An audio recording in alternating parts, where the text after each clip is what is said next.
On a night when showing appreciation for former player Shane Nicholson and raising funds for his adopted charity Sheen and Wish was the main priority, the result of the football game was always going to be of secondary importance. Nonetheless, Chesterfield and Derby County put on a lively and entertaining enough game of football on a pleasant Derbyshire evening. Many argue that pre-season friendlies are more about gaining match fitness and team cohesion than the end result, but Chesterfield put out a strong side, and it wouldn't be too difficult to envisage last night's team being pretty close to Danny Wilson's Division 1 starting 11. Quite understandably, many eyes and ears were on Ched Evans.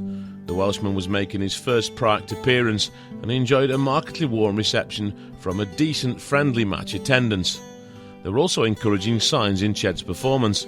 He led the line well, showed a physical presence, strong running and some nice touches, even if we didn't see any clear-cut chances. His unselfish layoff to Jay O'Shea in the second half should have led to a definite goal, but the popular Irishman lifted his firm shot to a comfortable height for a headed clearance when really the net should have bulged. Despite that miss, O'Shea was easily Chesterfield's standout player for me, and he deservedly marked an impressive individual performance with a typical twinkle-toed run and a smart finish from inside the box, despite the close attention from two Derby defenders. Chesterfield generally gave as good as they got throughout the game, even though clear-cut chances were at a premium. The Rams' opening goal from Darren Bent owed more to luck than skill. The Sparks' defence were slow to spot an obvious distance shot, and the ricochet fell kindly to Bent, who converted easily from close range.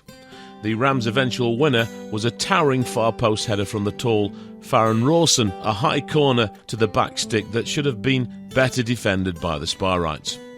The cameo 20-minute performance from Testimonial man Shane Nicholson on 70 minutes drew an expected standing ovation, and the popular former player didn't put a single foot wrong or a pass astray from his familiar left-back berth.